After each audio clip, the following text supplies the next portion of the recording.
Hello, it's the American Nightmare, Cody Rhodes. Welcome to the WWE Warehouse. Thanks to Ben Brown for letting this be the setting for the most look forward to conversation I have had in quite some time. This, what do you want to talk about, is a WWE and Fanatics original production. And we have an incredible guest and a lot of firsts with this guest. This is the first time I am sitting across from somebody that I actually wrestled at a WrestleMania, which is incredible. Former world champion, WWE champion, tag team champions, every layer of tag teams for that. Cruiserweight champion, a WWE Hall of Famer, got the ring on and everything. Royal Rumble winner, and often argued, particularly by me online, and I don't think it's really much of an argument anymore. I consider the greatest luchador of all time, even being bigger than the unbelievable El Santo and everything that he ever did, and such an important person, contributions-wise, to pro wrestling, to myself, which hopefully we get into here in a second. Please welcome to What Do You Want to Talk About, the one and the only Rey Mysterio. Oh. Oh. Thank you. My man. Thank you for having me here. Thank you. I was waiting for the invitation for a while now. I believe you in terms of, I'm so glad, I'm glad it's happening. It should have happened sooner. No, timing is always right? Right? Right. And of all the things that, right out of the gate, to say to Rey Mysterio, and the things I'd want to say, I do probably need to lead with this outfit you're wearing is... My teddy bear outfit. It's like you skinned a wampa. This is phenomenal. Thank you. You just could at any point when it's time to rest. You remember when the Teletubbies were hot? Yes. And this is actually a Teletubby jumpsuit, which I love. I dig it. It's comfy.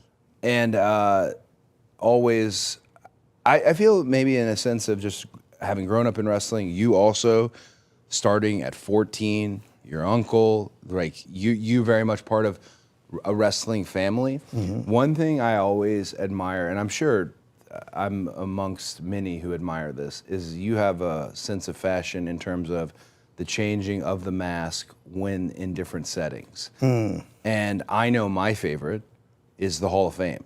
Okay. And I think it was the only thing I said, because you were moving through and saying your pleasantries and goodbyes and hellos. Yeah. Do you, and sorry if this is a regularly asked question, I'm very curious, do you have a favorite? I think to this day, because I wasn't expecting that mask for the Hall of Fame, my designer, Hayashi, which I send a big shout out to, he's working on some new gear right now. But he came to me with the present. He flew in from Osaka. He went straight to the arena. I remember he was running late. He got there maybe an hour before the Hall of Fame started, and he goes, "Please, I have this mask for you to wear for Hall of Fame." I was like, "Well, what is it?" And he pulled it out, and my masks bend, made out of material. This one was like a helmet. And I looked at it and I was like, wow, this is beautiful. But is it gonna fit me? Because that thing just went on like this. It slid on. Oh, yeah. It didn't bend. I don't know how long he spent making it, but there was no bend to it. Sure. And when I put it on, I was like, wow, this is fucking cool. Yeah. I really love this. So I think that's my favorite out of all of them that he has done over years, since '96. It's beautiful. And so you said your designer's been doing this since 1996. 1996.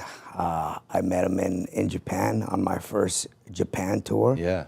And he had an outfit for me made, which was crazy because he never took my measurements. He was just a big fan. Yeah. We are probably about the same height. Yeah. Somewhat same build, you know, and he said, I have this outfit for you, and I made 2 masks. Just please, the mask that you wrestle in, I would love to keep it. I was like, I don't think it's gonna fit me, man. Yeah. He goes, no, please try it on. It fit me to a T, which is crazy. That was the first time somebody has ever given me something without taking any measurements, just based on what he was seeing on TV at the time. I feel, and you said he's from Osaka? Or from Osaka. Isn't it such a kind of, having gone over there, Japanese culture never asking for something without giving some, there's a Right, whole, yep. the first time somebody asked for an autograph in the lobby, there was a gift that came with it, like a Yes. small candy or something. Just, that's such a beautiful Culture. culture. And Yes. the idea is like, hey, wear it, please. I just want it. Yeah. Like that, Yeah. be very much, I mean, of what we do in the live theater aspect of pro wrestling, also none of it is possible without the fan. Right. And their involvement in Japanese culture. And Yeah. like they're wanting the gear and all their involvement Yes. is Yes. fundamental. Yes, very Right? much.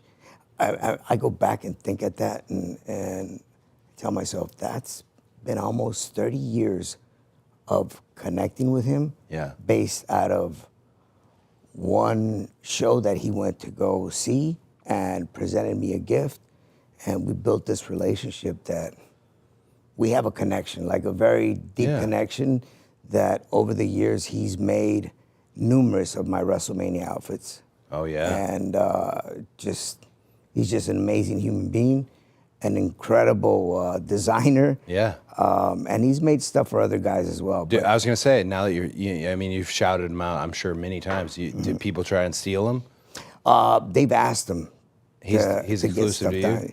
Well, he It's got it, right? not He's exclusive. working a lot, though. I think the connection that me and him had Yeah. at the beginning kind of gave him gave both of us the notoriety to start connecting with other people, getting work Yeah. from others, getting asks from other wrestlers, boxers. I know Yeah. he made gear for Canelo Alvarez, the boxer as well. Wow. So he's done a lot of stuff. But you also over the grew years. together. This is you in the beginning. Yes. So this is pre the World Championships, pre the Hall of Fame ring. Everything. He was there, and Yeah.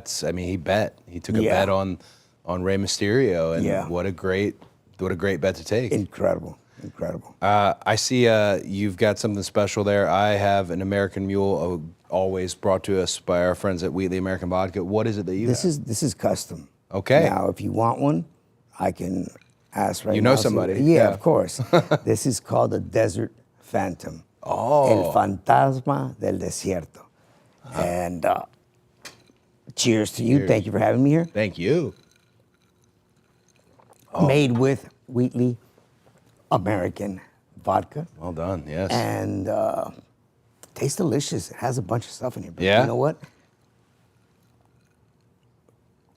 I'm a big grapefruit guy. Yeah. I feel like it has a little bit of grapefruit. to Is it. there? I love it. I know we're gonna put the ingredients up on the screen, so Oh, you can't do that. No, you don't want to give away the secret? no, because the ingredients aren't going on the screen. No, this drink is special. It was based on the Halloween Havoc '97 against Eddie Guerrero, Yes. the Phantom outfit. So Full suit. it has a little bit of a touch of Rey Mysterio-ish. So it's One of a kind. one of a kind. But if you want one, I can request You one. know someone. Oh, yeah. So the Phantom Mask this is a period of time that I'm deeply entrenched in WCW. The How old were you at that? So 96? 97. 12? Wow. 12. And this is the bodysuit as well, right? In Yes, terms of because first time. he's ripping at all of it, I remember, right? Yeah. He's ripping here. Yep. But that was my very first outfit that I wore. Again, Hayashi Yeah. and his creation. It was like a turtleneck with a mask. Yeah. So I put on the bodysuit, and it came with the mask, with the turtleneck, and it tied underneath like a leotard or buttons something. underneath thing? Yes, Yeah, yeah, exactly. yeah. It had Velcro. Yeah, Yeah. but it was one piece. Isn't it funny how in final form everything looks so clean and polished, but then you think of some of the. I remember, God bless him, Glenn Kane. Yeah. You wouldn't think that Kane had like the little button Underneath? Underneath, like you wouldn't think that was part of the Kane look, but all the things that go into Yes. the final form of it all. The old school look back then, yes. I actually, no rush on this at all because it's been offered in the mystery of this drink. If there's someone making one of those, if it exists, I would love one. I have to try. Highly recommended. Highly recommended, Yes. right? My gosh, I'd have to try. I don't know if This she's doesn't here. come with buttons either. Like, No. this is straight up. I asked about a favorite mask. I often wonder, is there one that caused you the most trouble? Is there a mask that was your least favorite? Yes. I love that outfit very much. Again, we were always coming up with like, okay, what can we do this year? What can we do for this pay-per-view? And WrestleMania 21, which was the first WrestleMania Goes Hollywood. Yeah. Eddie and I opened up that show, and the mask was cool. The outfit was cool. We did a version of my tattoos at the time. It was a chest piece, and it had Mexican across the stomach, and in the back, he did the design of my spine tattoo with the rib cage on the back. And the mask was made out of like a latex material. This is the first time he had done something like that. But it kept unbuttoning from the bottom. And if you see throughout the whole match, I'm fixing my mask, and I'm strapping it back on. And it was just a pain. Like, I think about that happening to me now, at my age, I'd freak out.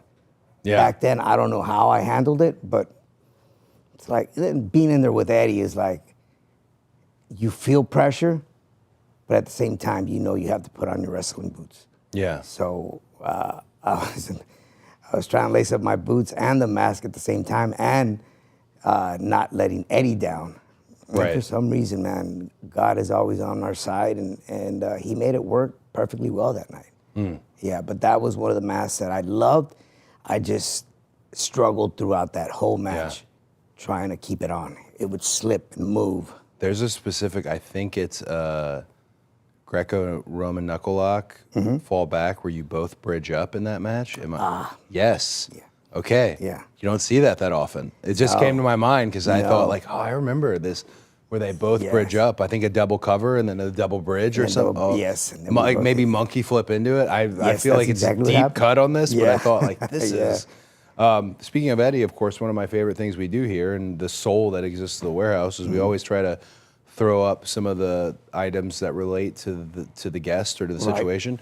And there's Eddie's. I love it. It's right there. Gringos Locos. Yeah. Yeah, I love it. You know, Dom and I, when he claimed that I was his father, not anymore, I don't know why, we did a tribute to Eddie and Love Machine at our first WrestleMania together. Yeah. In Texas. Yeah. And we just did a newer version. So I wore the Mexican and he wore the American colors, but it was a tribute to Los Gringos Locos.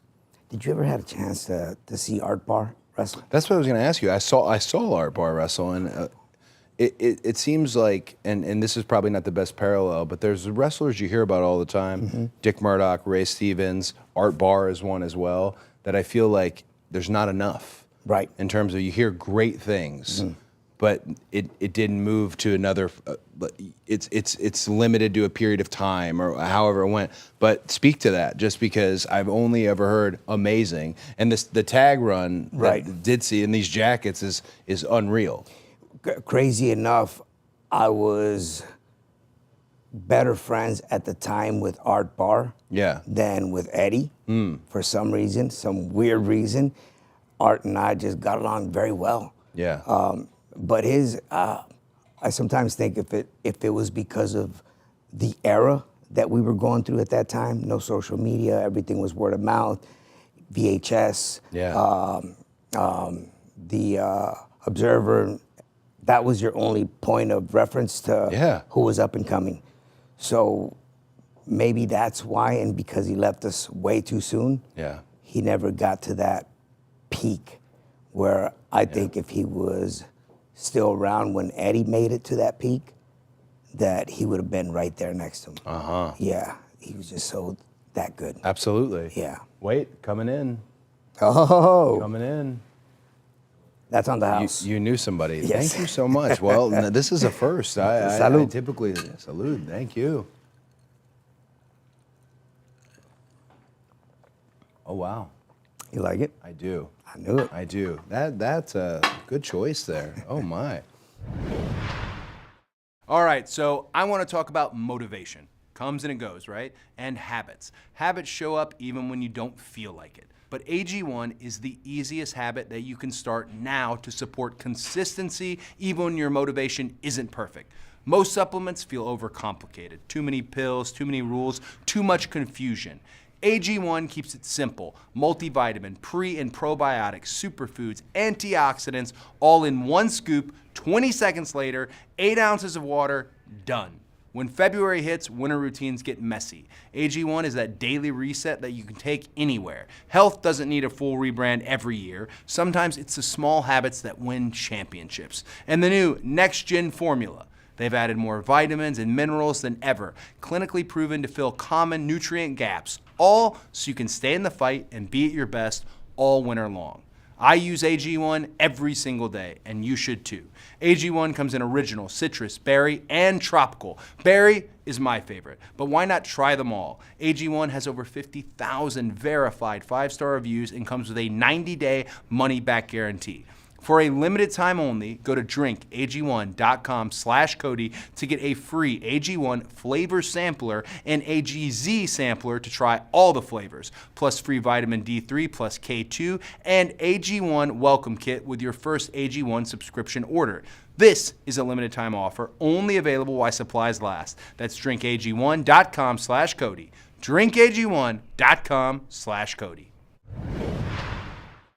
I saw something, and I was kind of trying to piece it out a bit, because the ongoing story that we see on television and the ongoing story with you're multi-generational.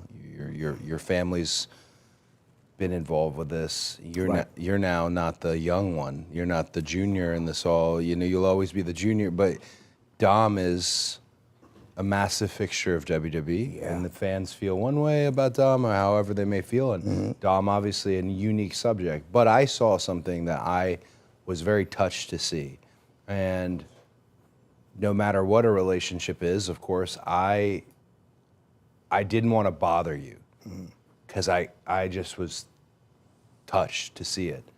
I was watching you watch him in Boston, and I don't know what else to say other than I'm really grateful I got to see that, because we talked about you and I had wrestling at a WrestleMania before. Right.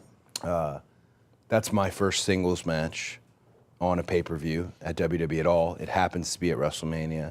That was in Atlanta, right? In Atlanta, and it happens to be against former world champion, all the things that make up Rey Mysterio. Right. But there is a moment where, when it was done, my dad had a BlackBerry, and I just remember BlackBerries had the little ball, and obviously, like, old dude as well. There's that lack of understanding of technology. Once you get one thing down, that's like the one thing you know how to do. Yeah. But I remember watching him watch us down the hall, and he just took a picture of us talking, and I very much knew that was just for him. That was just to be there. So I just wanted to share that with you, that I got to watch you watch him, and it's really wild, and it has to be for you to see some of these were children, kids. This is, you know, like, I think you met Ashley, you know, Charlotte. I think you met Ashley. Like, again, you're talking about the Phantom, right? That's 12 years old for me. Yeah. And those were the questions I'd ask after the WCW was those pay-per-views, Halloween Havoc, they were so fun, because for the regular fan, we were rewarded with, you got to see these amazing matches. It's like nobody wanted to put the shift in. They had their main event scene, whatever it was, but these amazing matches that were, everyone was cooking.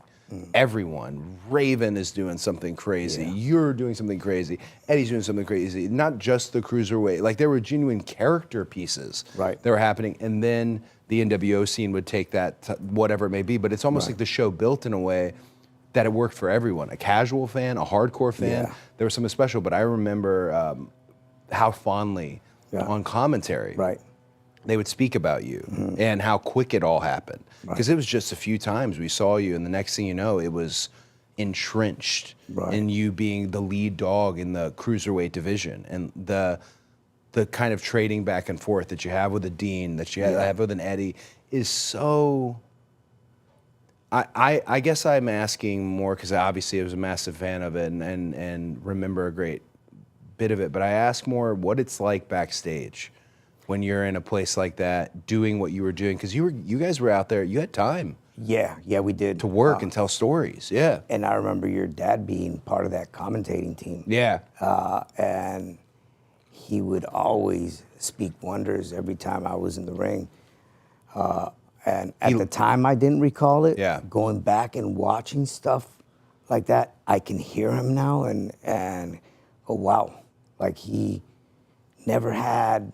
always spoke very positive about my work and what I delivered. And that was very... he loved you. Oh, I loved him too. He'd very come much. back and he'd talk about you, and because there was questions, and Mike Tenay was right there to fill in a lot of details that maybe you didn't know, but I think he fell in with the familia of it.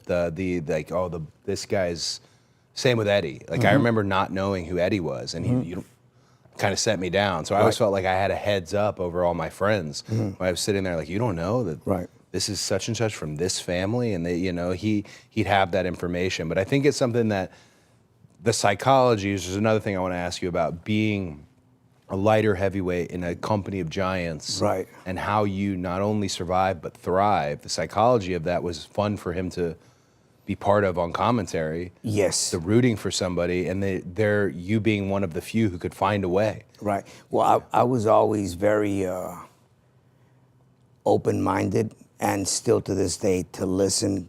Yeah.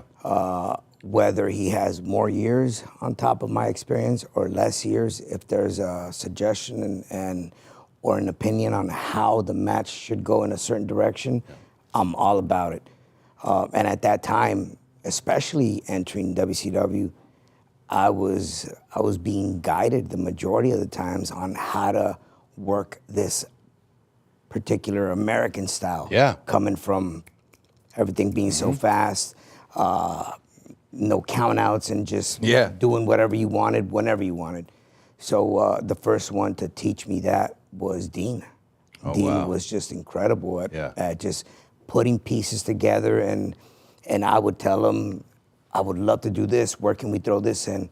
And that's how I started learning how to kind of just put the puzzle together. Yeah. But Dean was a very fundamental key on the uprising of my career in WCW. With the very first match, thinking that now I know what a dark match is or a tryout match. Sure.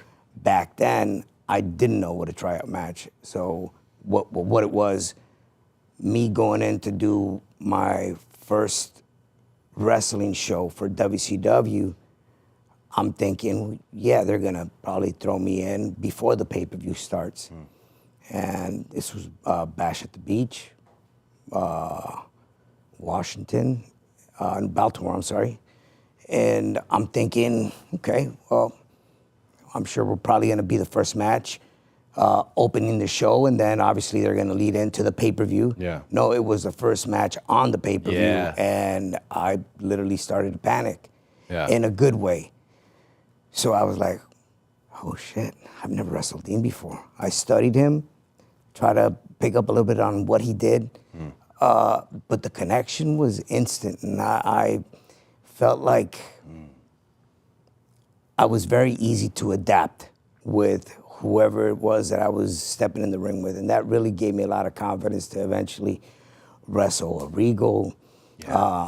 Later on in WWE, a Kurt Angle. Like it was, I guess, the passion and the love that I have for this sport that just made me blend in with whatever style that was brought up to me at the time, which is so cool. It's so funny you brought up Dean. There's a synergy here to Dean. One time was in the ring teaching all of us just a house show, pre-live event, and he said something because somebody was asking about calling spots. He said something I'll never forget. He says, you don't always have to call spots. Right. If I hook you like this and throw my arm here, I'm gonna suplex you. Like he said something about the connection, the physical. If I've got you, you know where we're going. If I tuck you in like this, you're at least if there's 3 routes here, you know what those 3 routes Right. are. And I always thought that's genius Yeah. because really the idea of just counting on your person to be professional and have enough in the bank to know I could do this, I can Right. just reverse out of it, whatever it may be, instead of yelling it or speaking in carny or whatever it may be. And I thought, I don't think that's a thing that's taught, which is wild to me. Here you are going to this pay-per-view match, and that's Right. somebody that, because when you have chemistry with somebody, you want to work them all the time. Yeah. I won't say who because this was just recent, but I just wrestled somebody on TV where right away I thought, ooh, This is special. this is special. And I wanted to let as many people know as I could. Right. And we're not doing live events anymore, no, but still the nature of being in there with someone who Right. gets me or feel, we just have we're clicking. Right. And you and Dean, absolutely. Yeah.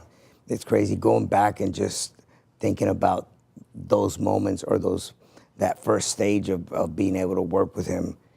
It's like, wow, like we really created magic, which I felt at the time I hadn't jumped to many opponents. Yeah.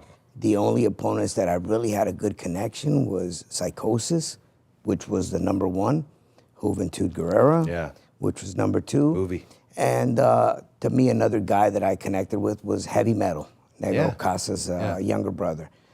Besides that, I would have good matches, decent matches with other wrestlers, but Mexico was so used to doing 3 versus 3, 2 versus 2. Yeah. Single matches were only for a title, a mask versus mask, or a hair versus mask. So you didn't get to see many of those single matches. Yeah. So you connected with pretty much whoever was in front of you of the 3 opponents.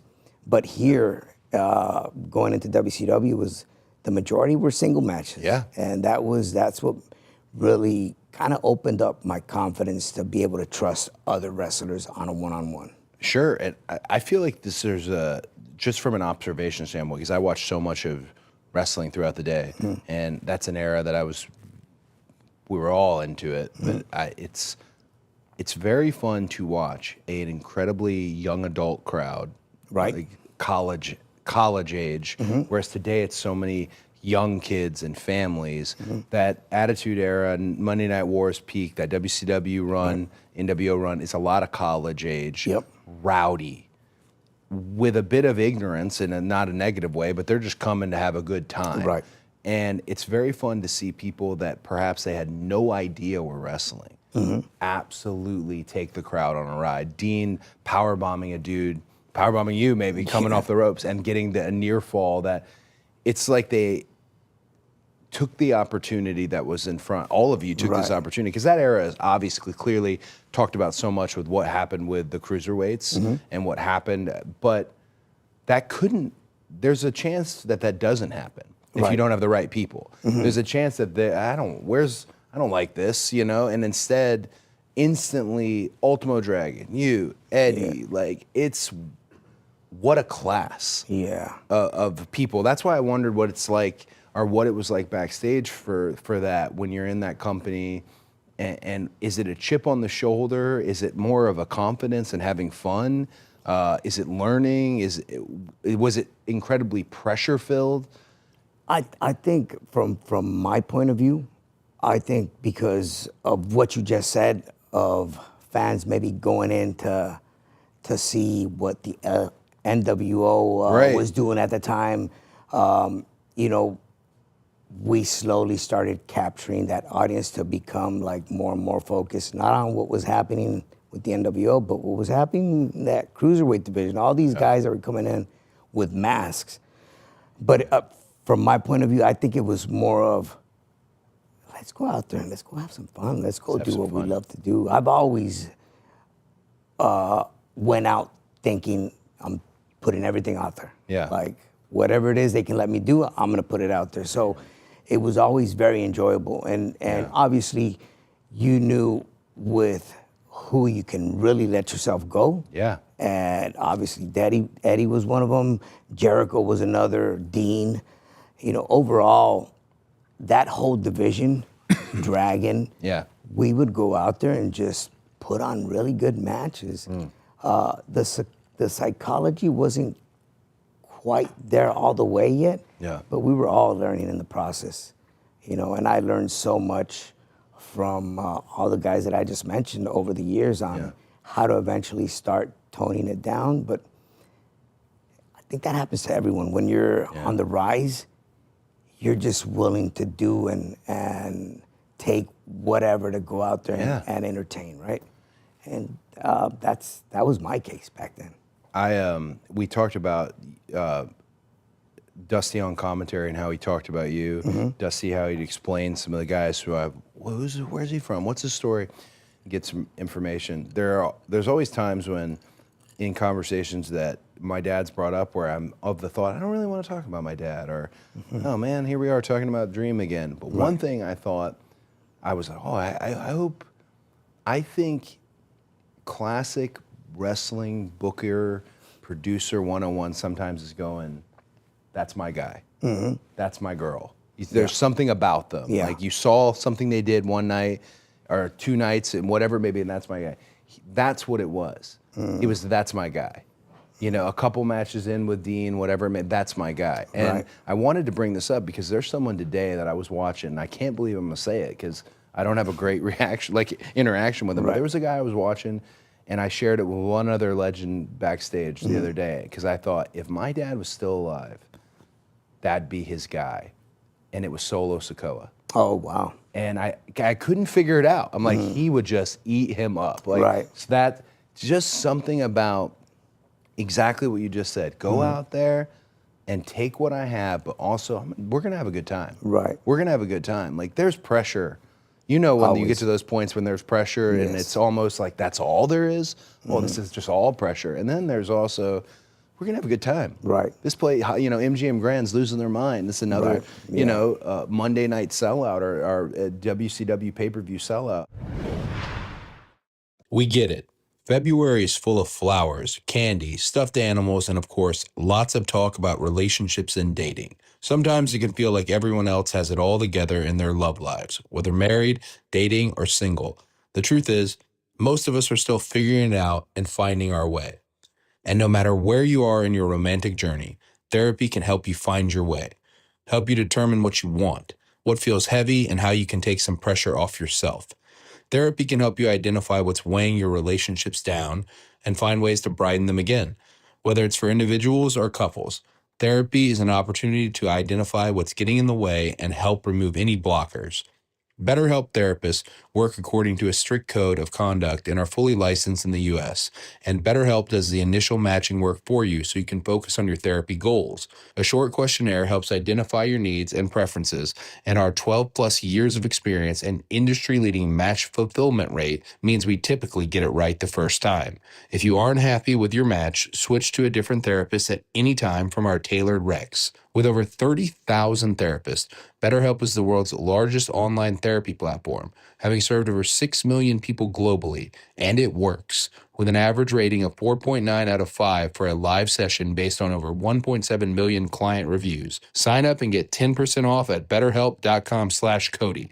That's betterhelp.com/Cody. Because we talked about it a little bit, and you mentioned contemporaries in terms of and Lucha Libre and doing the psychology, the differences. Right now with WWE and AAA and this partnership and everything that's going on, do you feel, I don't know, do you feel there's a misconception about Lucha Libre, or do you feel there's something that people don't know yet that they'll see with this? I think that it could be interpreted both ways. They're probably waiting to see a little bit more of the lucha style. Yeah. But it was only an acquisition.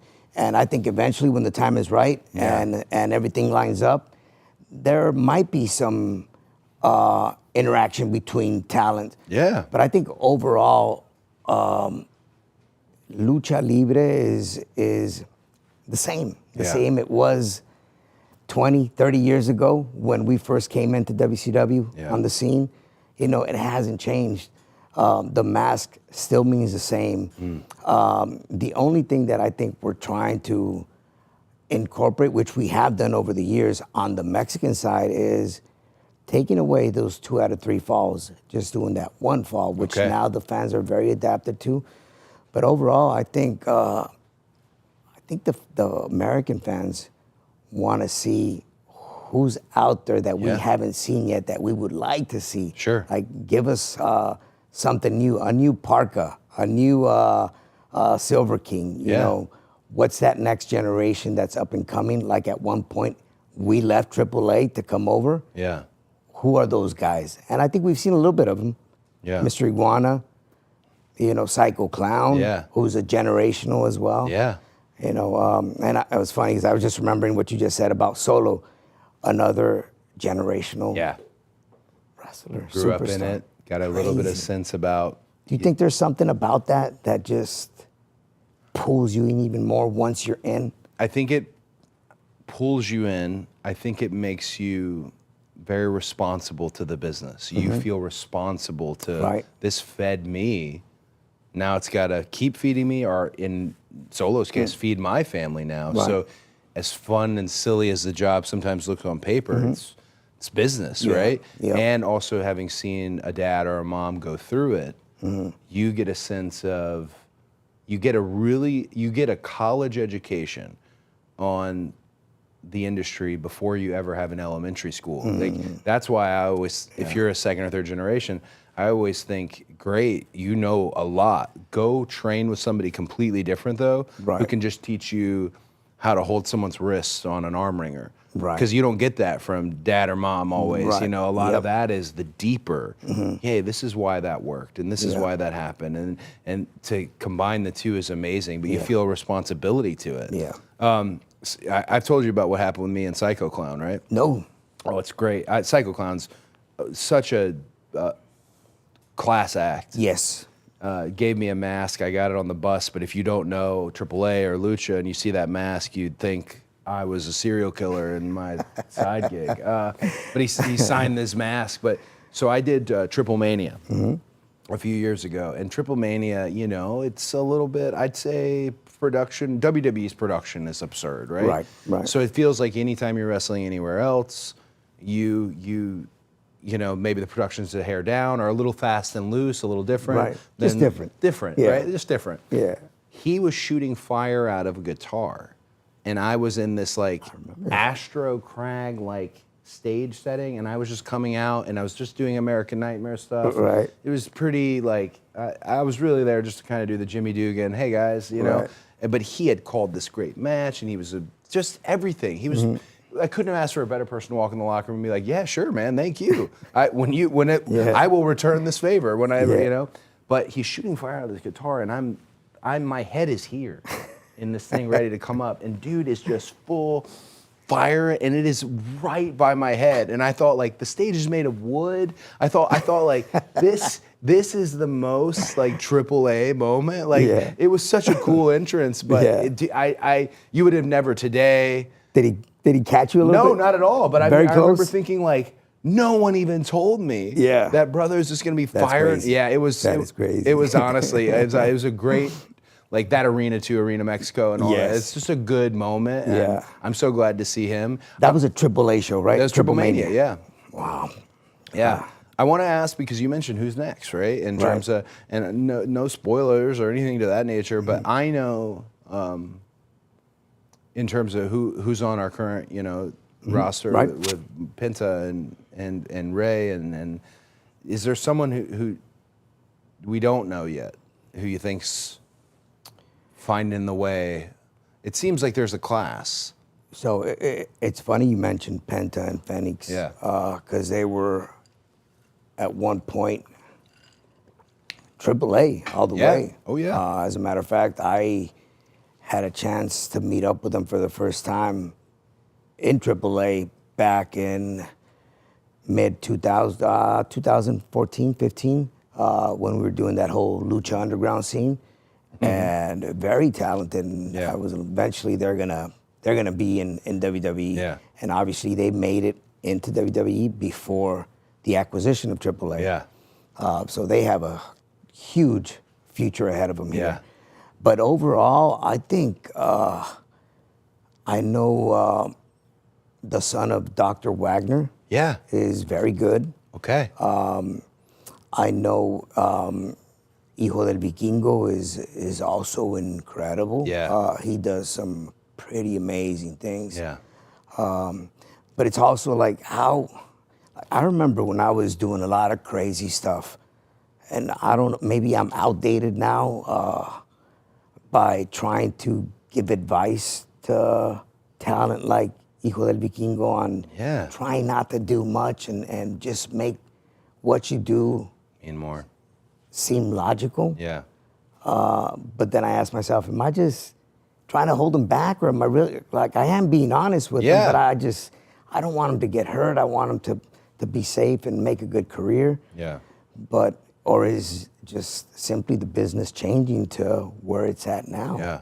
What do you think? Well, no, I think there's something to be said for, hey, take what you do, make it mean more. Right. Where you can maybe do a little less from a longevity standpoint. But also, I wonder what is Rey at Halloween Havoc thinking. Right. Because when you're not, and I don't want to use, I'm very selective about the word over, because I feel like it's pretty misused in wrestling. But when you're not popular, just not even popular or not known, Right. that's your opportunity to swing. Yeah. Go for the fences. And the last thing I think you want to hear is Don't. Yeah. But there just comes a point Right. where you do go, I don't have to empty the pockets here. Right. I'm going to leave a few, not Right. because of laziness, because of the longer story we're telling. And I feel like it's a discretionary thing on, it's very tough to know when Kevin Owens said something once in a random documentary that I saw that I'll never forget. He said, Kevin said a lot of guys say they're old school, but what they actually mean is they're lazy. And I thought, oof, because you do meet a lot of guys who are like, oh, let's take the bumps, limit the bumps. Yeah. Yeah. Some of them you're like, for what? Yeah. You're not working next week, man. Like, for what? So I wonder, and I mean, you named guys that are all Penta. I adore Penta. Yeah. Yeah. And Phoenix and Vikingo. It's just, and Clown, and there's so much to come. But I think, I don't know if anyone will understand this, but one of my favorite things about Penta is a few times I worked him, I have no clue what he's talking about, but then I'll fully know what he's talking about, because it's always the same. It's like, me, you, Canadian, you, me, and my brother. That's the Mexican card. Dude, it's wild, because I'd be like, okay, so Canadian you, you're right up, you Canadian me, Phoenix comes in head scissors, like, because it's always my brother. Dude, I would get such a kick out of, like, I'd hear him talking to someone when we weren't working, I'd be like, how do you have a clue what Penny's like, me, idea? Sometimes like in New Japan, it's like, idea, my idea, and because I remember one time I was with Brandy overseas in Japan, and she heard me talking to Ibushi. Yes. And after, she's like, "You can't talk to people like that." And I said, "No. That's how everyone's talking. Yeah. I'm not saying like my idea. It's how we work." She thought it was disrespectful. Yeah, she thought I was like disrespecting. I'm like, no. That's the same way. But Yeah. man, when Penta he talks to me, I always I'd hear him, and he's such a protector for his brother as Yes. well. Oh, My yeah. brother. He's a big brother. Oh my God, my brother. Yeah. Oh. Yeah. They're so freaking talented. Oh, so incredible. Funny enough, the same person that discovered me and Psychosis is the same person that found Penta and Fanatics. K-Dog? Conan, yeah. Yeah, it's crazy. Like to see that full circle, like, okay, AAA, beginning, career opens up, now we're here, doesn't get any bigger, and vice versa for them, like it's the same. It's amazing. He's one of the ones I always love when the legends come to TV. I love now that Talent Relations lets us know who's coming to TV. I think that's the nicest little thing. Yeah. Sometimes I have to hide, because there's a lot of, when you're second generation, there's a lot of like dad, uncle, brother, sister, a lot of talk. Right. And we might be busy. Right. So you don't ever, the legends, you never want to be like, okay. Yeah. Gotta feeling pull it. disrespectful. Exactly. I would never. I hear you. He's one of the ones that in the few interactions I've had a man-to-man sit-down moment with, I walked away thinking like, geez, how smart How? Yeah. Thank you. You know, Yeah. like I remember I sat here with Bruce one time, and I remember all the stuff Bruce was saying. I was just needing to hear it. And Bruce is like a little treasure box. oh my huh? gosh. Yeah. And I was with Conan. We were in Mexico, and we were he was driving me back to the hotel. He was talking about listening to new music. Even if you don't like new music, you should listen to new music Right. because the kids are listening to new music. And the last thing you want to do is present something as cool that's not cool. And it was just the simplest of things. Yeah. But to hear it from him and then also see what a track record. Look at all that in the 90s. Look at now. It's still going. Just ear to the ground. Because I think that's a big secret about the legend, the real legend types, is they're not relegated to an era. Right. Like if you were to ask probably your favorite wrestler, the biggest legend in your career, what he would think of wrestling today, I bet you they'd like it. Like, Right. I know that from my perspective, when we were at the Netflix premiere, I was all emotional because I kept thinking about all the guys who worked Right. so that they could have an international appeal like that, so that they could be, so yeah, it's changed. Yeah. Yeah, it's dangerous. Yeah, the psychology is different, but like it's, the game goes on. Right. You know, if that makes any sense. Yeah, it does. Conan though, Yeah. genius. Yeah. Yeah. Yeah. And he's always like stayed on top of, like you said, what's the new song? You should listen to it. Like he's always been on top of just generational culture. Yeah. You know, overall, just to stay, you know, at the same level of the game, whatever that game is. Yeah. Yeah. I always want to do the rolling clothesline. But I always, if you ever just see a random brother just rolled and do a clothesline, because it was such a, It was so simple so and different. simple and a good old, hey, anyone can do it, really. If you can do a forward roll, And nobody does it. Nobody That's does crazy. it, yeah. Wow. Now after this airs, I want to pull out a rolling clothesline because I it's don't beat simple. you to it. He just roll into a clothesline. Big news, WWE and sports fans, the world's #1 sports fan festival, Fanatics Fest, is making its return to New York City. Fanatics is bringing you closer to the leagues, teams, superstars, and athletes you love across 4 action-packed days in July. Meet your favorite WWE superstars, get your hands on exclusive merch, catch live podcasts, and interact with the biggest names in sports. Tickets are on sale now, and fans of the podcast can use code CODY10 at checkout for 10% discount. Head to fanaticsfest.com to get your tickets today. Oh man, That's so crazy. I waited this long, and I feel like this room is quite aware of what I'm going to tell you. I feel you're aware of, because we've talked about WrestleMania, you and I, before. Right. I don't know if we've ever had it discussed to me. Like, I don't know if I've ever been able to relate to you my perspective on that WrestleMania. The whole process is unique because, man, we're talking about him again. Dean Malenko, standing in the ring at TV. You're on the other side of the ring, holding court. You know, one of the most beloved guys in all locker rooms, like the Snoop Dogg of wrestling, just loved everywhere. And he comes over to me and goes, hey, Ray has a choice for WrestleMania, and he wants to wrestle you. And, you know, it's presented in a pretty formal way. And I'm doing Dashing Cody Rhodes at the time. I got on SmackDown, so I got away from Teddy and Randy. I'm really just doing my own thing. Michael Hayes is always the way Michael Hayes is with me. He half takes me under his wing, half also is like, no, he's not mine. You know, like I'm half in. So he's all excited about it. He's writing the show. But I came up to you, I was like, hey, that's amazing. And you said, yeah, I think we should have good matches. It was just simple. It was like, we could have good matches. I was like, oh, okay, well, I'm going to write something and I'll call you. And you're like, yeah, call me anytime. Okay. So then for the next 5 days, I think I texted you and just nothing, ghosted.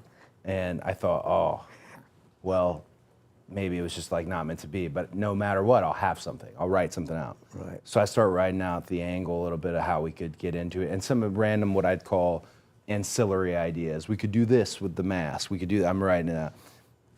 Another full week goes by without getting anything. Nothing. And I'm thinking, okay, well, things do change. This was also incredibly, like, at this point I am self-aware enough to know it was a really nice moment by the ring. If things change, they change. Can't get married to anything in wrestling, right? Can't. But then I think it's the BOK Center, or it was called the BOK Center.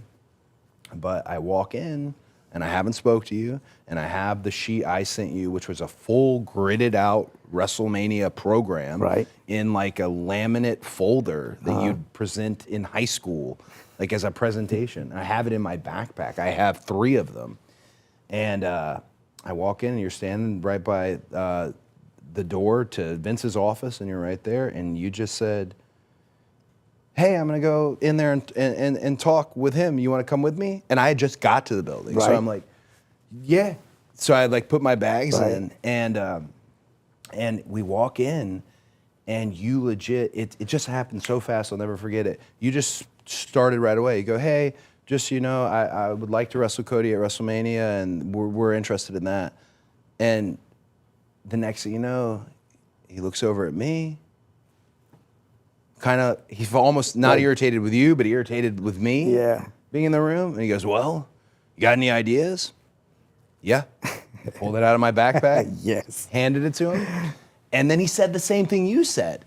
He goes, okay, we'll do it. It'll be a great match. Great matches. And wow. And I remember, like, I had nothing going on. Nothing. Like, little bones here and there, but it had been a minute, right? This, like, it had been a minute, and I knew getting involved with you and Dean and the story, I knew we had a good story. And then we had my dad come to Sacramento to hold your hand. Right, I remember. Which is like, he wasn't even turning heel, just being a dad. Yeah. Like, he just held you that extra second where I sucker punched you in the back. And I remember Randy telling me that day, he's like, just believe your heat. Believe it. You know, throw him in the barricade. Get yours. Believe it. And it was great advice, because that's still how Randy works today. You know, it's his.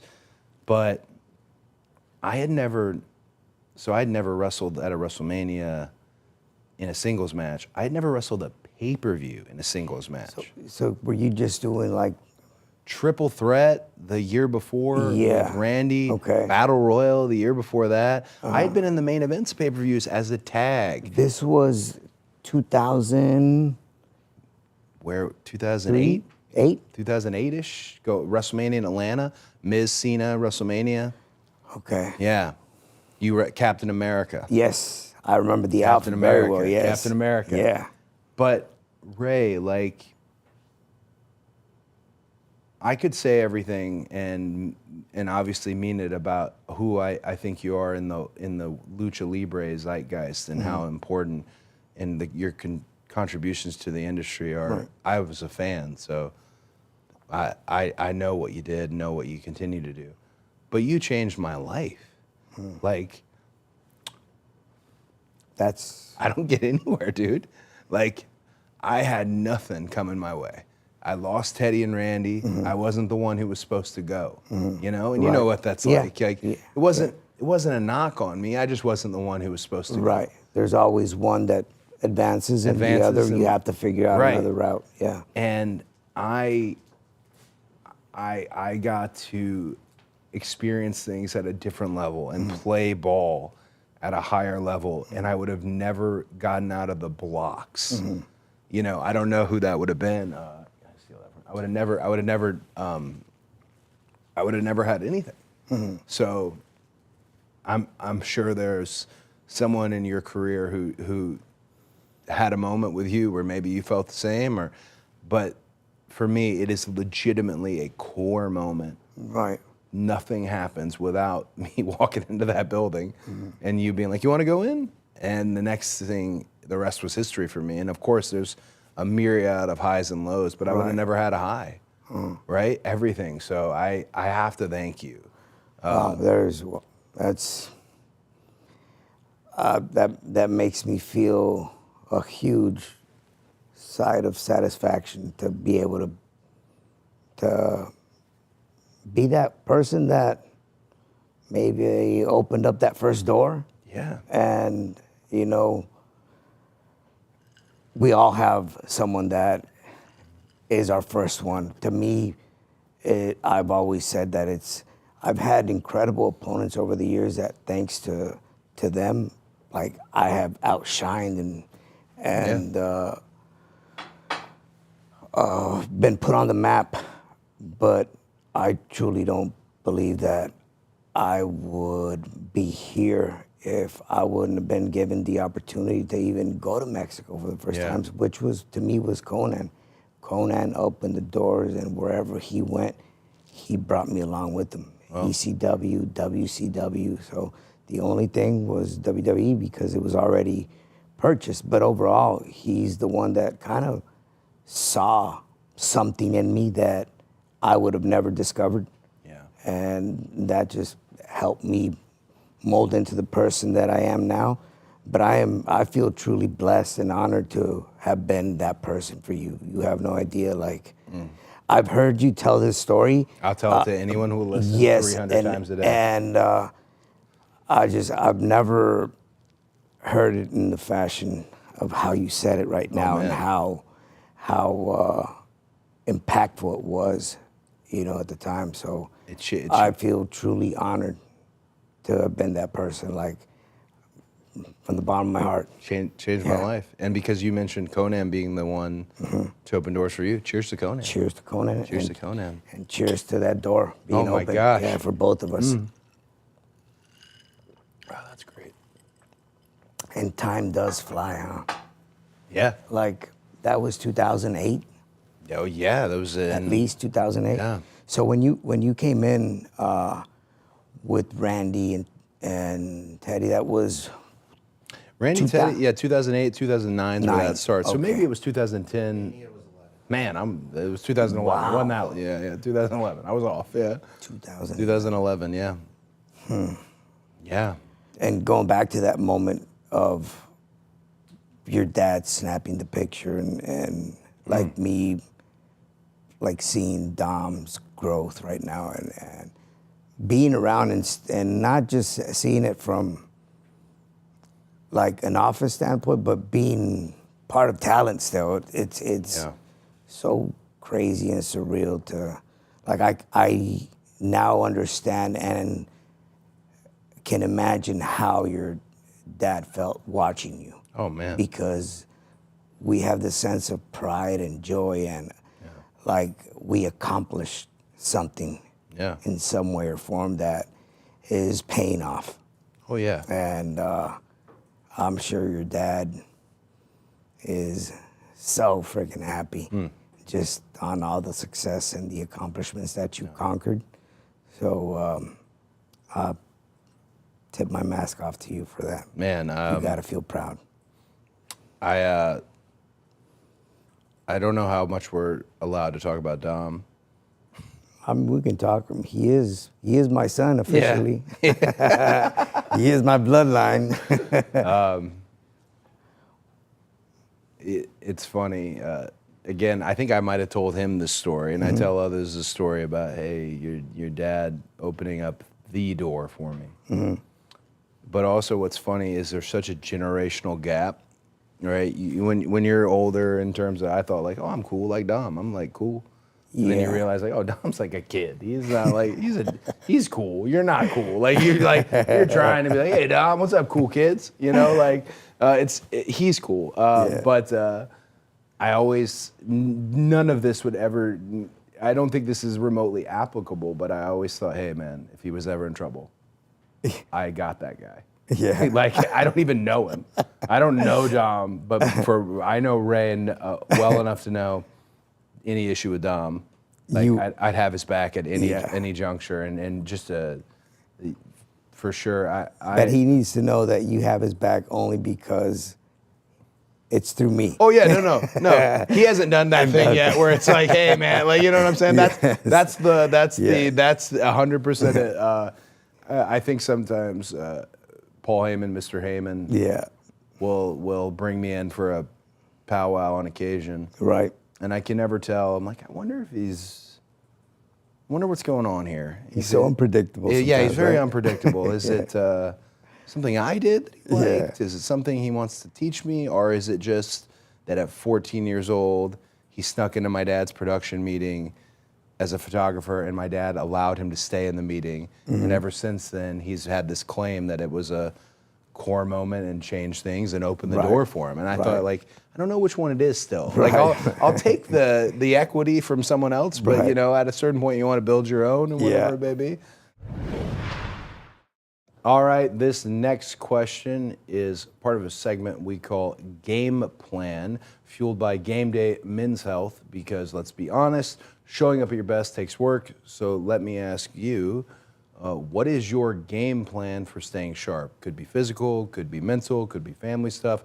Whatever it is, how do you stay in the zone and keep pushing even when life's stacked against you? I think I have to contribute that to every morning when I wake up, that cold plunge is waiting outside my room. I jump in there, it's at 39 degrees, and I stay there for about 3 minutes. If I feel froggy, I might stay there a little bit longer. Yeah. But sometimes when that 3-minute mark hits, I'm out of there. Yeah. And that's how I start my day. I believe that's what keeps me sharp and on my toes and ready to kick my day off. That's exactly why Game Day is out here helping guys optimize their energy, their focus, and longevity. You don't have to slow down, you just need the right game plan. Check out GameDayMen'sHealth.com/Cody to learn more. Here's something I want to ask, because we mentioned the Snoop Dogg thing. I don't know if that's a great parallel, but Snoop is wonderful, and Yes. he's also beloved. Yes. You've had big gold. You've had WWE championships. You're Hall of Fame. There isn't an accolade. You've won the Royal Rumble. All these top guy, top girl accolades in the industry. You have accomplished those. So a lot of people, the whole thing is, I want to get this. I want to have this. If I can get this, I'll be good. If I can get this. You've had many of them. Yeah. But most people, I find, that have had those moments, their reputations, they're not negative reputations, but there are minefields, there are enemies, there are certain people who aren't a fan of such and such. You've got to be the most beloved guy in the history of all locker rooms. And my question is, because I struggle in this regards. What is it? I don't think there's a secret, but is there a recipe for that in terms of how you've maintained a love and an awareness and transparency and a realness more than anything with the locker rooms you've been in? Wow. Because I mean, certain guys get to a point where they're wearing that ring and they're not one of the boys. Right. But you've never not been one of the boys, right? Right. I remember when Edge broke his neck and we would go overseas and he went on that tour, even though he just went on it just to give the fans his presence and he couldn't work. And you printed the shirts out with the spine on the back. Yeah. And we all took the photo. I'll never forget it. It was you maintained the camaraderie and brotherhood in the locker room. And I just, what's the secret, or what has worked for you? This is the only thing that I've ever done and I've ever loved doing, and the only thing that I know how to do. And I've always held it very dear and close to my heart, and I do it with passion, with love. I spend my energy, I devote myself to this sport. It's given me everything. It's given me the opportunity to meet my wife, to have my children, to live the way I live. Truly blessed overall, not only in sport, in life in general, and it's given me so many opportunities and just a lot of things that I would never have thought that I would have in life. And throughout that journey, it kind of opens up your heart and your mind, and you start realizing a lot of things that you didn't realize when you were younger, when you were just kind of going through the flow. I've always respected all my peers, younger or older than me. And I think I've always treated everyone the way I've been wanting to be treated, and that I think that comes from home, the way your parents raised you. Yeah. Because I see now the same with my kids, like how they are treated and how people express themselves about my kids. So Yeah. I think in that sense, there's a foundation to all of this, and it starts from home, then eventually builds into whatever you want to build it from whatever traits you pick up from home and carry those with you. But overall, I'm grateful to be where I'm at. I'm grateful with the life in general, blessed 1,000%, and enjoy from day one training to this day everything I have done, and I've had people to share it with. Yeah. And I like doing that, and I like the camaraderie. I like to connect. I can be very. I can isolate myself a lot when I'm not around this sport. Yeah. And I think there's few people that can see that. My wife, my daughter, and maybe my son every now and then. But when I'm here, I get suffocated with it, and I love it. It's very, I like that outlook a great deal, you know. You have that there to come in and plug fully in here. And Yes. oh my. This is, I wanted to ask this earlier, only because it's quite a detour from that answer, but it's something that always, I thought, I wonder how he feels about that. This famous NWO backstage attack, I told you this was a hard detour. Yeah. This famous detour, you know, this famous NWO backstage attack that I watched as a kid and completely captured the imagination of the audience. Right. What's real, what's not, suspension of disbelief. But you get lawn darted by Kevin Nash against the trailer. That's probably the most violent moment throughout the whole thing. And I mean lawn darted. You're thrown at a parallel to the ground into a trailer. Yeah. I do remember coming out of the trailer. Yeah. Jumping on the rail and thinking I'm going to take Kevin Nash down with this crossbody, and of course that didn't happen. You tried though. But you think about that, and you're like, that was a moment that was kind of stamped for that era. It's crazy which too. is crazy, and all the things you do, and then that's a piece of it, you know? Right. Are you ready to hold WWE history in the palm of your hand? Topps is bringing you closer to the action than ever before with WWE Topps Now, highlighting the biggest matches and milestones from WWE shows and PLEs throughout the year. Topps Now is enhancing the fan experience by connecting collectors to the superstars and spectacles that ignite their passion. Featuring stunning event-exclusive photography, each card is made for the moment. And for some lucky collectors, that moment could become the pull of a lifetime. Along with serial-numbered parallels, some Topps Now releases offer a chance at rare short prints, superstar autographs, and even pieces of the mat, gear, or other items used during the featured match. So, which moment will you collect? With each card only available for a limited time, you won't want to wait to begin your Topps Now journey. Be sure to subscribe to WWE Topps Now mailing list on Topps.com and follow Topps on all social media platforms so you never miss a single moment. Were you passionate about wrestling from the moment you found out what it was? From the jump, yeah. From the jump right away? Well, so I knew, because my dad I wasn't seeing him actively wrestle, but I knew he was a wrestler. I'd seen the belts. I mean, this was like really early. I'd seen some of the different wrestlers around the house. The first time I went to a show where I was allowed to go sit down in the crowd without him, or I had Doug Dillinger printed me a pass at UTC Chattanooga. I went out. Brad Armstrong hit a arm drag on somebody, and the place lost their mind. How old were you? 7. Okay. Yeah, and that was the first time I lost interest in the backstage of it. I became I think because I was living in the backstage of it already. Right. That I became just interested in I want to see what's out here. Sting. This is, you know, the early 90s WCW before Hogan comes in and before the Monday Night Wars really pick up. But that era of WCW was...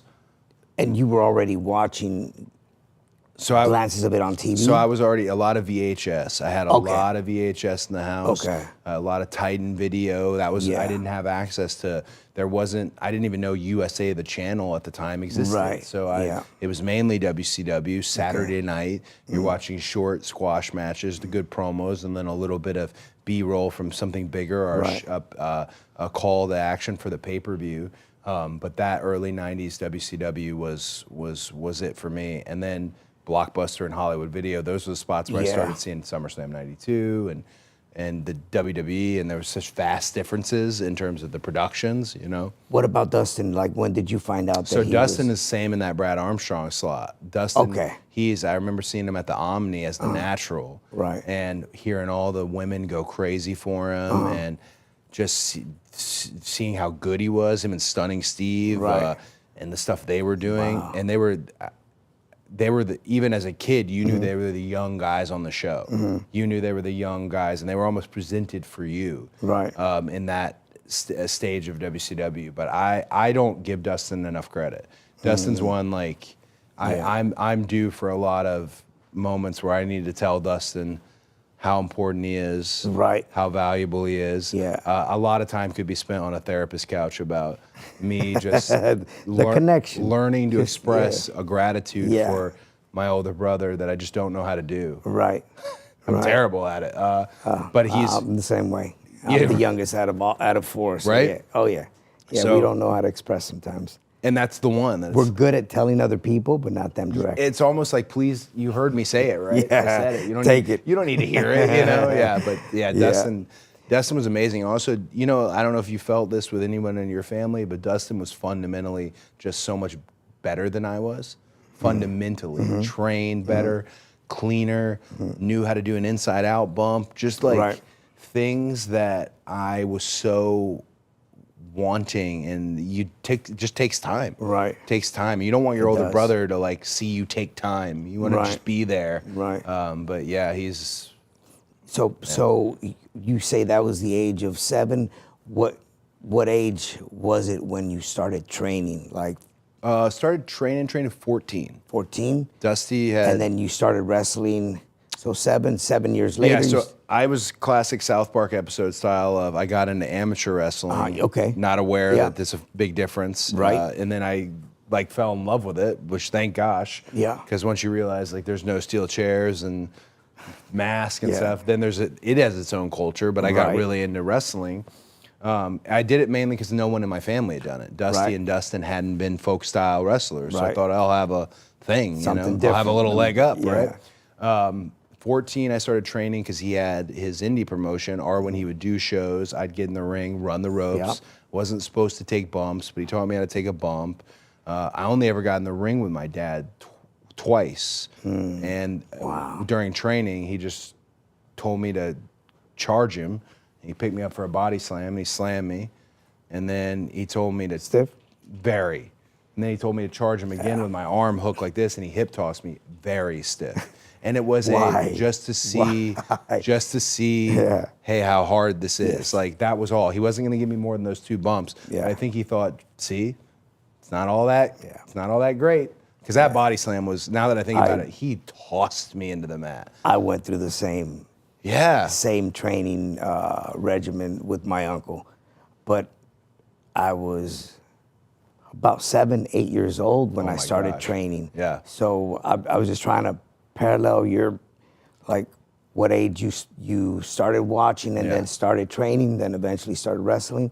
Yeah, I was like the kid in Yeah. a amateur class, like 8 years old, and the youngest Crazy. kid after me was probably 16, 17. So Yeah. I was just invited to be part of the class because my uncle was Yeah. one of the teachers. Opened that But door every for you. time my uncle had a chance to get his hands on me, He'd had to, right? Or Yeah. they said they had to. no, they didn't. In hindsight, I'm like, did you really? But I'm glad they did. Yeah, but I also am glad. Yeah. I'm glad they did. So when I was officially training in the summers, I was 15, and the rule was I wasn't supposed to have matches. But what would happen is my dad would pop his head in. We had one ring that Jody Hamilton sold Yes. us. And we had one ring. He'd say, all right, guys, I'm going to go in the office for a little bit. And it's almost like he knew. And then it's the moment the door shut, Scotty Riggs and Big Ron Stud, not Yeah. Big John, they'd start just back me up in the corner, chop me, shoot me across the ring, do full pinning combinations. And then like all of a sudden he'd pop his head back in the door, hey guys, how's it going? And then we're just in the ring like sweating profusely, like, all right. But it was, I'm positive he knew what I was doing, Right. but that was my first little taste and I was addicted. I didn't Yeah. want to, high school be damned at that point. It's Yeah. like, what are we doing here? You know, like. Right now that you're telling me that, right before I got cleared from my injury, I went up to the PC in Orlando, and Yeah. my daughter has been asking me, Dad, I want to go in the ring. Is this Aaliyah? Aaliyah. Okay. I want to jump in the ring. I just want to see what it feels like. Like, I'll do it when you graduate. Yeah. So she graduated in June from UCSD, human biology. And she goes, okay, I graduated. When are you gonna take me? When are you gonna Yeah. take me? I said, I'm actually gonna head up to the PC, so I'll book our flights and you can go up there with me. So Angie, Ali, and myself flew up. She went in there on a Wednesday with me, and I was like, there's no way. Like, this is your first time stepping in the ring. She had a connection with just positioning, Yeah. hitting the ropes. Yeah. Like, that is scary crazy. So she genuinely the connection. She wasn't sidebar training. No, she just went in there with me to Oh, wow. feel what it was like, to feel the mat, to feel the ropes. She was a natural. And I'm afraid that she might be if she decides to Yeah. take that path. So later on that day, we went to TJ and Natty's school, Yes. Dungeon. And she did a little bit there too. And when we finished and the day was over, she goes, I really enjoyed it. Like, this is really fun. Oh yeah. I was like, oh, okay. Oh, no. Okay. Okay. No. Yeah, so Kind of goes the opposite way. You think it's going to be like, oh, it's too stiff. I'm not. that's what I thought. Yeah. I thought, I don't think she's gonna like it because the ropes are stiff, the bumps are hard. Yeah. So I said, okay, the next step would be, let's see if you can go through a full week of training. Yeah. And if you can do that and you like it afterwards, then maybe it's something you might want to think about. Yeah. Yeah. So We're approaching the full week coming up, right? yes, I'm actually trying to get her out there pretty soon so she can just feel what it's like to train every day. Good luck. Wake up, Yeah. work Eat, out sleep. all day, Yep. sleep, Yeah. back, same thing. Dude. Yeah, that's insane.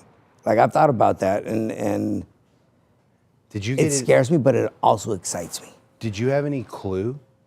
Like, did you, or was it kind of out of nowhere? Hey, I'm ready to go. She had been telling me this for about 1.5 years, 2 years. Okay. Like, Dad, I want to go in the ring. I'm like, I don't know. And then I kept pushing it back. Wait until you graduate. When you graduate, I'll take you. And as soon as she graduated, she goes, okay, I graduated. Here's my diploma. Take me. When are you gonna take me? I Oh, said, okay. man. PC, let's go. Yeah. That's so exciting. It is. It is. It is. It's another one that I'm ready to defend. Yeah. Yeah, Oh, I'm excited for that. That's beautiful. Yeah. We were talking about TJ and Natty School and being a natural. So I will say there's a funny.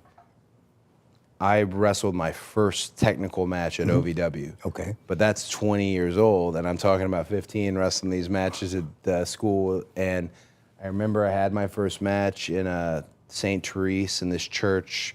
There's literally maybe 20 people. It was one of OVW's. First match? Yeah, that was my first match. In a church? In a church. My first match was outside of church. Yeah. Parking lot. There's Yeah. something about, I love it. So I had this first match, and it was better than most first matches should Uh-huh. be. And Miz basically held a talent meeting in the locker room. Like, this is ridiculous. He's had training. Why are we acting like he's not had training? He's doing full blown. He's hitting the ropes. He went on this whole bit, and he Is this wasn't wrong. pre-Miz or- This is pre him becoming the Miz. Okay. But he was He was still legit. He was always the Okay. Miz, if that makes any sense. He's like, I can't believe it. This guy's not getting in the ring on drills that he should be doing. He was like kind of hot about it. Yeah. I was like, I'm sorry, man. Like, because that's what the old time guys that told you like, don't always, show your cards there. You're going there, you're learning from them. Right. Train day one, and that's how I went. But I had all that experience like with the power plant guys and all that. Yeah, no, but Miz threw a whole fit about it. He still does. Like I know he had a match before. Have you talked about that all the time? Yeah, Miz is always like, it was like, because I did a springboard. I'm gonna give him shit now. Yeah, when I see it. I will give him shit. Bro, I did a springboard, and I remember he's like, hold up. Because he had been trying to do a springboard. Because that's a hard, like once you figure it out, you figure it out. But at first it's the fear tricky, of, oh my gosh. Yeah. I know you got it down even like jumping and hitting your finish. Little jump? Yeah. Like, I think I'm pretty cool when I do the jump. I used to do that all the time. Like, I would love to do that. Dude. Again, I can't. I like my little jump, but then I'll see Javon do it, and I'm like, never mind. Oh, he has it's some like crazy leaps. Double height, no hand. Because you got it when there's the no hand, when it's bounce. Yes. Good night. Yeah. But still, I'm just going straight back in. Javon is like this aerial, crazy. Yeah. He has a domination on the ropes. It's incredible. Beautiful to watch. He's a fun one. Yes, yes, he is. Gosh, yeah, no, there was that. What was I just gonna ask you about? I completely spaced on it. I know we were talking about The Miz, and then we... Oh, this is it. I was talking about this in the car on the way last night. We're coming back from the Garden. Yeah. And I was talking about how you used to, I only know it as a Mexican backbreaker. Mm-hmm. But Okay. you used to, so if it was a head scissors, I'd be like this. Yeah. And you'd always kind of imply to me that I gave you a good head scissors. And Yeah, I don't know if it was like a doctor talking to a patient, like, hey, good job, buddy. You know what I'm saying? Like, Good. Yeah, but you'd always be like, hey, get me to my feet. But then you'd have me switch. Yes. For when we go to this Mexican backbreaker. Yes. But I never understood how you got there. So we'd go here, and then all of a sudden you'd be here. Oh, for like a torture rack. Yes, in a torture rack position, and then you'd have me drop to my knees, and I'd bump you off. And never once have I been able to replicate it or talk about it or have anyone understand what you just said. Oh, you just switch your hands. So I'd switch my hands, and you'd stack up there. Whoa, knees down. It was like this little hope spot. Yes. But it's the only, there's a trading card of it. So you never did that with anybody else? No, Oh, wow. and you just told me just move your hands We got to here. get you back on track with Yeah, that one. bro, that was a whole, Yeah, that was so fun for me to do, too. It's so easy to just hopping up there, and obviously you doing the carrying, and I just had to position myself, that's it. That was the first time I learned the art of, even though I wasn't truly one, but the art of a base. Okay. Like, which to me I think is very hard. Oh my gosh. I'm good at coming up with stuff and like having somebody carry me to do things, but I've always said that being a heel is 10 times harder than being a babyface. Yeah. Because you have to base, you have to carry, you have to be in the right spot, you have to position yourself or adjust if you need to. Yeah. And that's part of in basing. the deep waters of a match too. Legs locked in, you're not falling, you're not dropping them in the 100. moment they're supposed to look their coolest. Yeah. I never keep everything consistent, right? Yeah, everything, and that's their moment to, and I feel like once I started doing Triple Mania and the things, you start to see specific guys who have made a career or are incredible at being a base. Yeah. Doesn't mean they don't do great stuff too, but their ability to post and be there for somebody, none of it happens without them. Right. But that was one of the first times I tell people on certain moves now, I'm like, wide legs, strong legs. Yeah. Because I just need them to know I'm a little heavier than you might think, or it's who knows when this happens, we might be a little tired. And I learned that from being in there with you. Right. Because we've had, I think I was looking at a sheet earlier, I think we've been in the ring 70 something times together. I think the good thing about me is that I'm not as heavy. Oh my gosh, but still, like having to maneuver me around is still breathtaking. Buddy, it's a classic night off situation. Like, it's a classic night off. I go back and I watch the Halloween Havoc '97, and the two moves that I see back to back that I'm like, okay, I know that I'm not that heavy, but the 619 into the head scissors, rotating all the way into the ring and then back over the top rope. Oh, yeah. And then the front flip into the catch and then into the Rana. Like that, I was just rotating my body. He was catching me and controlling me and tucking me in and making sure that I didn't hit my head. Yeah. So, yeah, basing is really hard. And probably the secret to it all, breathing, in a way that, like that. I always tell people, like, strong legs, deep breath. Yeah. Yeah, because if you didn't get anything before, that's one of those where you just fall over. It sounded good backstage, Yeah. but, in the moment, very true. oh, man. Very, very true. 10 times, would you prefer to be heel or babyface? Like what? Because you've done both, so what do you feel more comfortable doing? I feel right now I like the challenge of being a babyface because it seems almost impossible some nights. Because it's such a kind of, it's easier to be cooler. It's sometimes easier. Like, I really admire Logan Paul's situation. Right. He could fall flat on his face and it's no big deal. Right. Nothing lost. He can be mad at that crowd.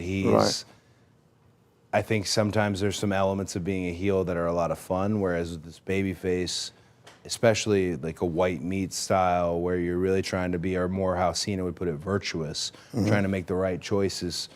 That's not always the most appealing thing by modern entertainment standards. Right. But then when you look at our audience and our ticket buying audiences, such young kids and families and such, there's room for it. Right. There's a pocket for it. And there's different types of baby faces in LA Knight, a Jey Uso. And then I like the challenge of it. But that's because it's hard. Right.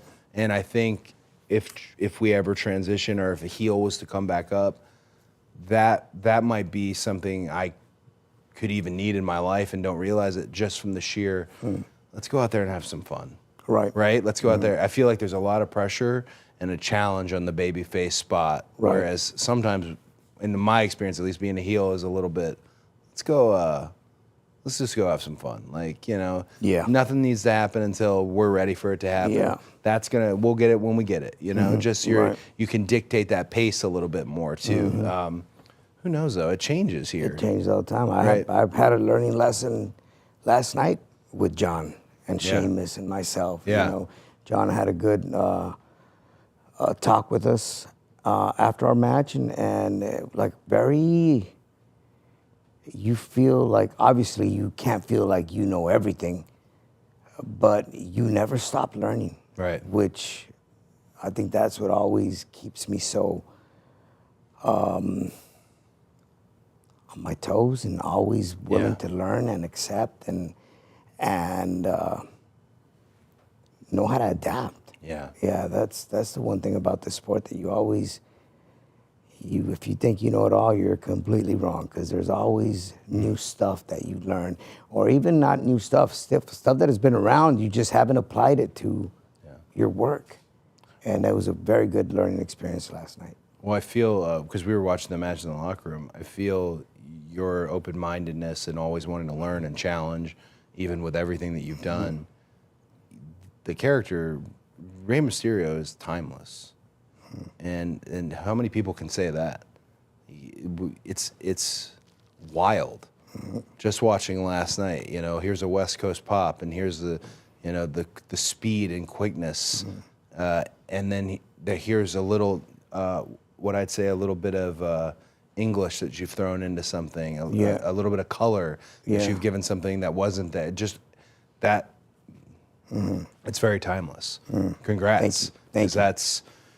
Thank you. That's being open-minded. Because I guess at a certain point, you're wearing the Hall of Fame ring. At a certain point, when do you want to stop learning? Well, that's, I thought that was going to be like my last accomplishment, being able to get there one day. And then when it was presented to me 2 years ago, I was like, well, damn, what am I shooting for now? Like, what is the goal? I guess the goal is to try to be timeless and still enjoy what I do, but at the same time, know when it's time to tap. Well, this would be, because you brought it up, and like, what is it, right? In terms of, I wonder if I put it on the spot, or it's not something that you know or have thought of yet. Goal-minded people typically have another mountain they want to climb. Right. And then we've laid them out. You're not just a Hall of Famer, you're an active Hall of Famer. Yeah. You currently wrestle actively, which is wild. do you know what that next mountain is? What you'd like to do next? I mean, not really. I've pretty much have seen more than I could imagine with the growth of Dom and his evolution here in the sport, and how he's grown and how he's become his individual self, and then the place that he's carrying and taking the name to, which I always deep down inside thought that he would be bigger and better than me in a different way. And I guess this is the way, which is also funny because my wife said that if he ever wrestled, that she always saw him as a bad guy. And he's the number one bad guy. Here is the bad guy that my wife obviously spent way more time with him than I did, because I was always on the road. So I guess she saw a side of him that I am now seeing. Obviously, I didn't know. But overall, I think it might be fun to help with the acquisition with AAA and be involved as much as I can with that, and kind of start learning on how to work on the production and the side, or how I can invest my time to eventually help AAA grow. Yeah. Knowing that was my house, my very first house, or my home from day one, and from there it all started. Everything flourished from AAA. So, but I'm still enjoying the moments. Like, this is being able to be in there with Dom and with John in his farewell, his last match. In the Garden. Yeah. Funny enough, I was talking to Joe, commentating, that the last time Dom and I wrestled together there was with John in a dark main event against Roman and the Usos. Wow. So that holds a very special place in my heart. And now last night, which was completely the opposite, it's like I have very fond memories of being at the Garden with both my son and John. Yeah. I hope enough people are capturing what you're doing as a family, because a lot of times there's such a big separation between, Dad Manning and Eli and Peyton. There's a big, it's almost mythical when you think, I remember watching his dad, and then in this case, they're a little more on top of each other. There's crossover still, and I just hope that we as a company are covering all of that, because it's a truly, one wrestling royal family thinks they've got it, and then the next thing you know, you've got your son shooting to heights that, as you anticipated and hoped for. Yeah. And your daughter is talking about getting into it, and just the idea of the legacy going on. It's insane. And none of it's forced. It's the passion exists. Yeah. The love for it exists in its own way, individually to them. That's just I have all the respect in the world for people who aren't in these wrestling families, because it's kind of fun. How'd you discover it? What were you? Right. But it does seem like this is a time when there is a lot of second, third, and fourth generations all around, which it seems like it's in good hands. Yeah.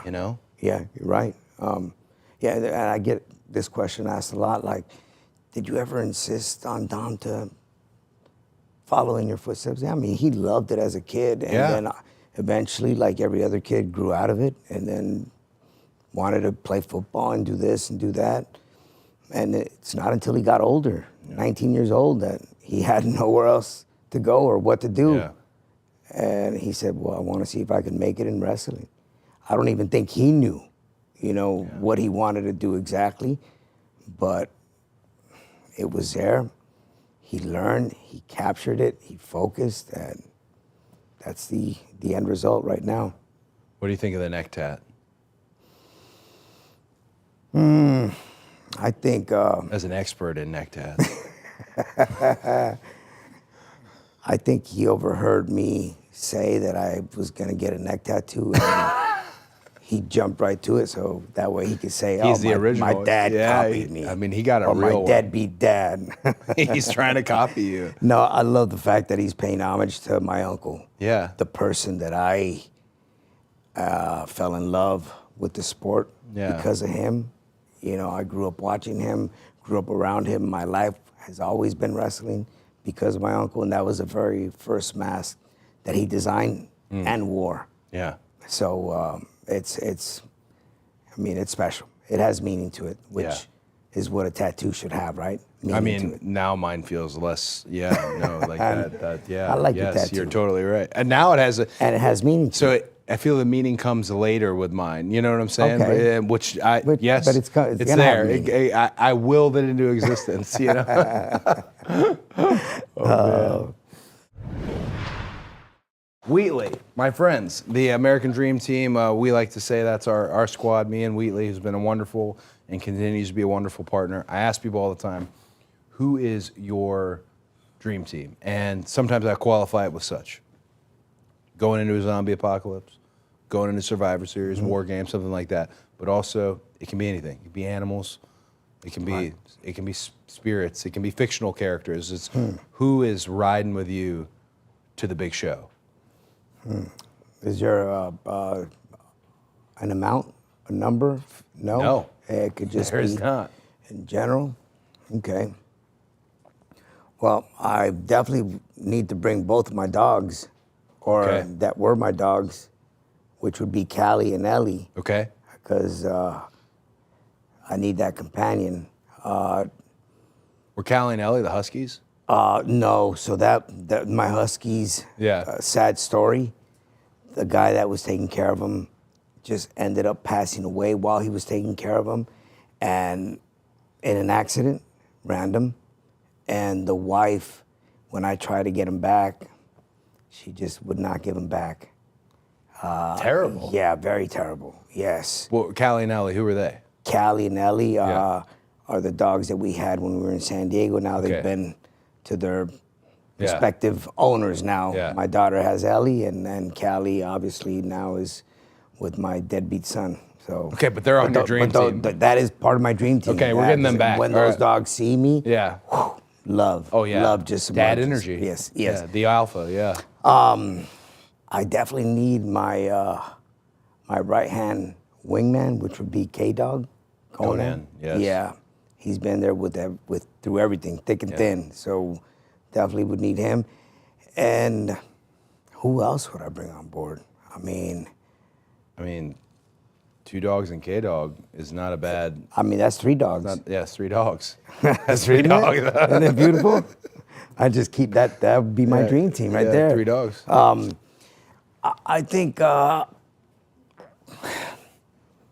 having a hard time with this one. I have so many people in my mind that who do I throw on board? But I think I'm just gonna keep my dogs. K-Dog, Callie Dog, and Ellie Dog. Keep it simple. Yeah. Dogs only. Why not? They don't give you trouble. No. They listen. I mean, the track record of success is there. K-Dog Right. has been with you. From day one. Yeah. I love that Isn't dream that crazy? team. Yeah. The dogs. The dogs. The dogs. Oh. Dog dream team. We're going to run this for you. This is the Wheatley American Vodka jingle commercial, and I'll ask you to replace a word at the end. And again, thank you for being so generous with your time and being such a wonderful guest. This is our last little game. I'm going to hand it over to you. So good, I drink it neatly. The wash in Moscow always get the mule. Vodka this good is an American jewel. Wheatley, so good, I drink it neatly. All right, so Wheatley, so good I drink it neatly. If you could replace the word neatly, what would you put there? Wheatley, so good I drink it. Wheatley, so good I drink it. Is maskly a word? Maskly? Yes, it is. I would throw in maskly, yeah. Wheatley, so good I drink it maskedly. Yeah. Love that, Wheatley, yeah. so good I drink it maskly. Done. Yeah. Then. I like the way that sounds. Too. It actually, that might be our best answer. Thank you so much. Oh, yeah. That was so much fun. Thank you, sir. Thank you. Thank you very much.